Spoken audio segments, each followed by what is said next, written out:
Welcome back to Teaching in Room 9. I'm Mrs. Crawford with 3rd grade social studies. That is for everybody. And as we usually do, let's begin with land acknowledgements. Okay, here we go. We would like to acknowledge the ancestral territory of the Mississippian mound builders and the Osage. It is important to recognize not only their land, but also their elders of the past, present, and the future. They were unfairly removed from the land we live on now. We will continue to learn about Native people and other cultures. All right, guys, so last week we had a lot of information as we talked about the Louisiana Purchase. So today we're going to do a little bit of recap. But the main thing is that it was just a great deal, right? So think about this. I show you this marker and I say, I will sell you this marker for $100, okay? Or here's this iPhone with a case. I'll sell you the iPhone in case for 10 cents. Which one is the better deal? That's what we were looking at with the Louisiana Purchase. Okay, so recap. Do you remember this guy? Yeah, Thomas Jefferson. So in the early 1800s, all the land that was east of the Mississippi River was either a United States state or a U.S. territory, okay? So we have Thomas Jefferson, who became our 3rd president, and he wanted to expand the United States past the Mississippi River. But he also wanted to have access to the Gulf of Mexico. So we keep talking about Mississippi River, right? That's this river, runs right here, runs right past Missouri. We know, we've seen it, a lot of us have seen it, and it drops off into the Gulf of Mexico, okay? So he's wanting to expand and control or have access to the Gulf of Mexico from the Mississippi River. Problem was Spain. Spain controlled the land around Louisiana and around the Gulf of Mexico. And they did a little secret deal with the French and told the French that they could have control of Louisiana, in particular New Orleans, and they gave them all the control of this land that they were calling Louisiana Territory. And it was named after a French king, okay? So do you remember who the leader of France was in the early 1800s? Do you remember this guy here? Napoleon Bonaparte. He was a little short guy, right? And he was doing a lot. He was not only here in the United States, but do you remember Saint-Domingue, and he had the slave revolt that happened there on the island that we call Haiti now. So he had a lot going on. And, you know, he kind of helped us fight the Revolutionary War. We're only about 30, 35 years old at this time as the United States. So he had a lot going on. But he understood how important this Gulf of Mexico, let's write that in there. I didn't realize it wasn't on our map.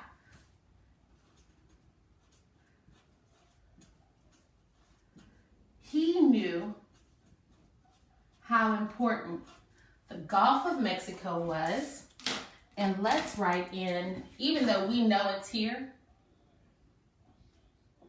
we're going to abbreviate Mississippi River. Now tell me something. Why do you think everybody understood how important the Gulf of Mexico was, the Mississippi River was, and this little land down here was. You're right. It's because every time we get anything coming into the United States, it was coming through the ports at the Gulf of Mexico. So New Orleans was a very important city. And this territory was very important. We'll recap that in just a second. Napoleon, understanding how important all of this is, and knowing what Thomas Jefferson was wanting to do with the United States, decided to send his troops, some of his troops, to start guarding all of this territory, this water ports here. That made Jefferson nervous because he was thinking maybe the French were going to turn on him and Napoleon would then try to come and take what they were holding on to as the United States at the time.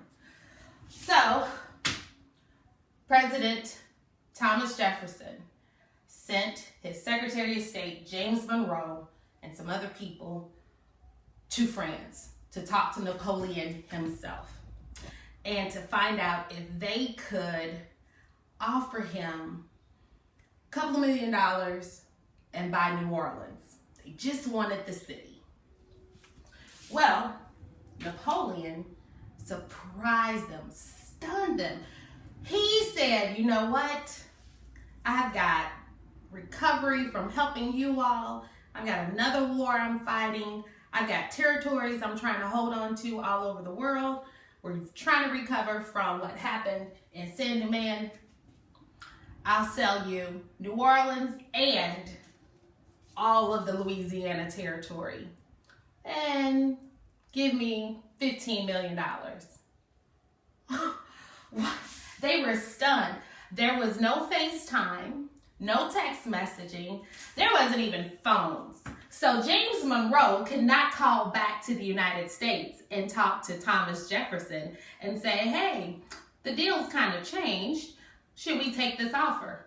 He had to know on the spot what a great offer it was. So let's look at how great a deal this territory purchase was. The deal was for 828,000 square miles. That comes out to about 529 million acres, right? So when we're looking at it, it breaks down to about $19 per mile or 4 cents per acre. It did something else too. We can see here that the United States before the Louisiana Purchase, and now all of this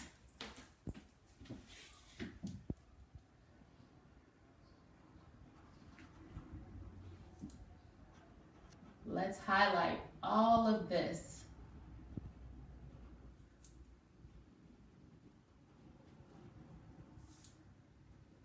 And let's not forget,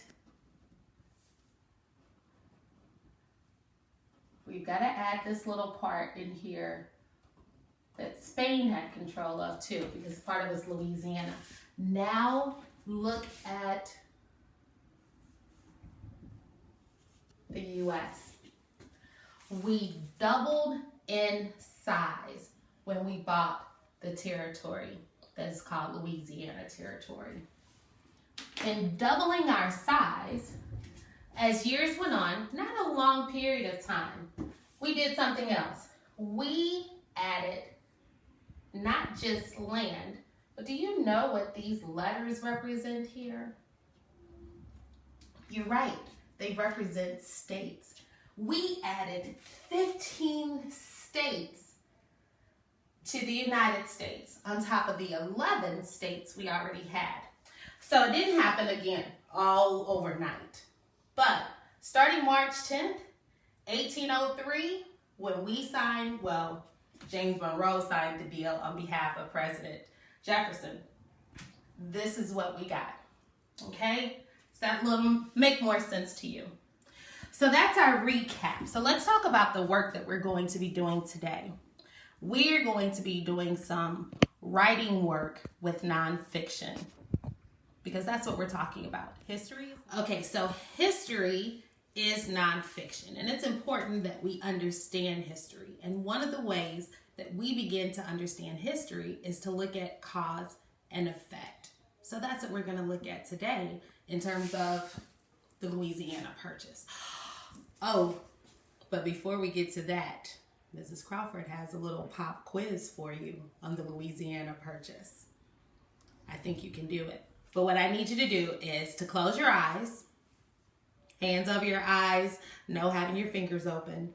Close your eyes and put out your thumb. Turn it to the side. And when I read the question, if it's a thumbs up, a yes, you're going to give a thumbs up. If it's a no, you're going to give it a thumbs down. Okay? Are you ready? First question. President George Washington bought the Louisiana Purchase or territory. I'll say it again. President George Washington bought the Louisiana territory. Thumbs up or thumbs down? Very good. That's a thumbs down. Who bought it? Very good. Thomas Jefferson. Question number 2. The French sold the Louisiana territory to the United States. Thumbs up or thumbs down? Very good. That is a thumbs up. And who was their leader? Napoleon. Very good. Question number 3. When we purchased the Louisiana territory, we were able to add 15 states to the United States over time. Thumbs up or thumbs down? Very good. That's a thumbs up. Over time, we were able to add 15 states like Louisiana, Arkansas, Missouri, Iowa, Minnesota, North Dakota, South Dakota, Nebraska, Texas, New Mexico, right? Okay. Question number 4. The state of Missouri was one of the 15 states added through the purchase of the Louisiana territory. Say it again.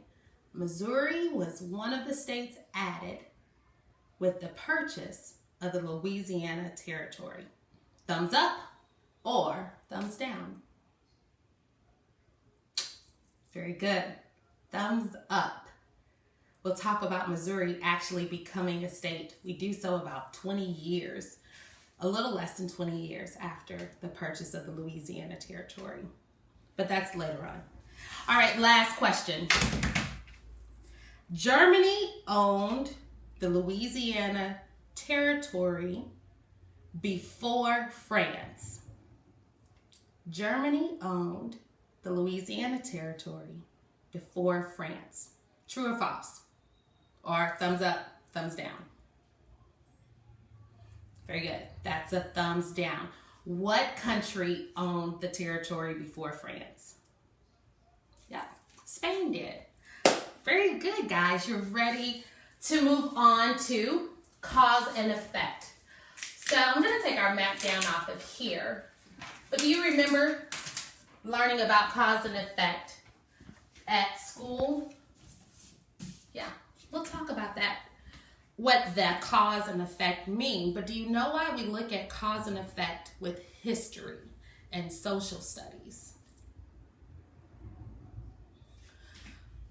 Very good. It's so that we can look at what happened, why it happened, decide if it was a good thing or a bad thing, and how to avoid happening again, or how we can make it happen again if it's a good thing, right? So cause and effect allows us to look at history, okay? The good, the bad, and make some decisions about being better. So when we talk about cause is why something happened. And effect is what happened as a result. So I got a little picture here for us. Mrs. Crawford's pictures, right? This is the cause. It's raining. The effect, what's happening here? Yeah, we've got flowers growing, okay? So I've got a few sentences or statements for cause and effect with the rain and the flowers. If it rains, then what will happen? The flowers will grow, okay? It rained, I love this word, consequently, the flowers grew, okay? It doesn't always have to be cause first, then effect. Watch this. The flowers grew as the effect because it rained, the cause, okay? So when we're looking at cause and effect, we have some key words that we look for. Cause would be if, because, since, and due to. Effect keywords would be then, so, therefore, as a result, this led to, and consequently. Okay? So just looking at the rain and the flowers, let's do one together. Can you think of one that we don't have already? You want to use due to. Okay.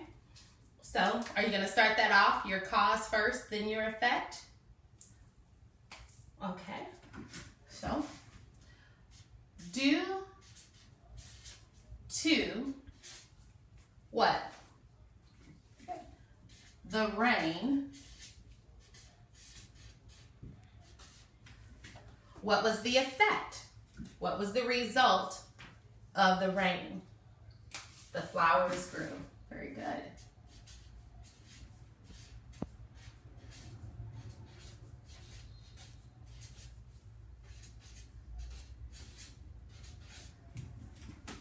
Very good. We're going to look at cause and effect for for Louisiana Purchase. One of the things about doing an activity like this is you always go back to where your reading or your text is. You don't have to do it straight from memory, okay? So we have some causes here and some effects that are in place. So let's take a look at it. And we're going to find where the effect or the cause is in our text. First one, Napoleon had his French army to guard ports in New Orleans. Okay, do you see that over here? There we go. Very good. So this is our cause. In this sentence, Napoleon sent French troops to guard the ports and Jefferson began to worry. What is the effect of the guards being sent? Very good. President Jefferson began to worry. So let's write that in there. President. What was President Jefferson's worry for with Napoleon's troops in New Orleans? Yeah, he was worried that they were going to try to take over the U.S. Very good. President Jefferson worried France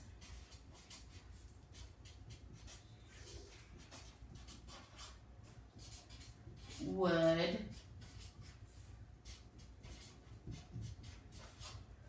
take control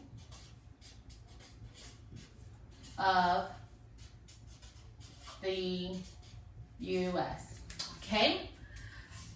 Now we've got an effect. Napoleon sold New Orleans and all of the Louisiana territory to the United States. There you go. Napoleon offered all of the territory. Do you remember what was the cause? Why did he do that? We don't have it up here, do we? Do you remember? I'm sorry, this one is gonna have to come from our minds. Do you remember? Yeah, Napoleon was fighting so many wars, right? Napoleon was fighting in lots of wars. Okay, we have our cause. France's sale of the territory equaled a total of 828,000 square miles. What was the effect or the result of France's sale to the United States? Yeah, we gained 15 states. Very good. The U.S. gained land for 15 states and 15 new states.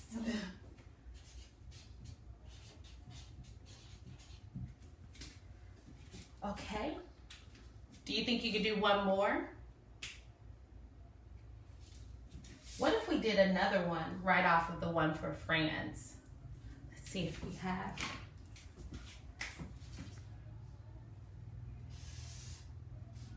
Can you think of another effect from us purchasing the territory from France? Yeah, we doubled the size of the United States.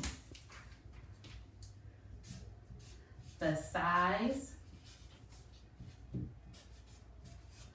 of the U.S. doubled.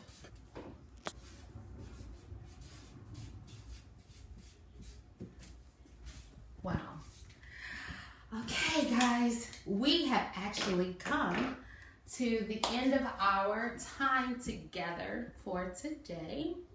So we've gotten a chance to do our land acknowledgements, recap Louisiana Purchase, and talk about cause and effect, why something happened and the result of it happening, and look at cause and effect for the Louisiana Purchase. Last week we talked about should or shouldn't we, and we had some arguments for and against the Louisiana Purchase, right? And some of it was kind of tough to look at, especially the removal of the native people from their land and pushing them further and further west and not keeping our promises with the treaty. But it was a deal that was done, that went through, that expanded the United States greatly. So next week when we meet, we're going to look at who went out to all this new land to figure out what was there and why did they go. They were on a mission. So we're going to talk about Lewis and Clark's expedition. We're going to look at it through the eyes of some people we don't hear about often. Sagagawea or Sacagawea and York. All right, guys, thanks for stopping by Room 9 for teaching in Room 9, and I'll see you next week. Bye-bye.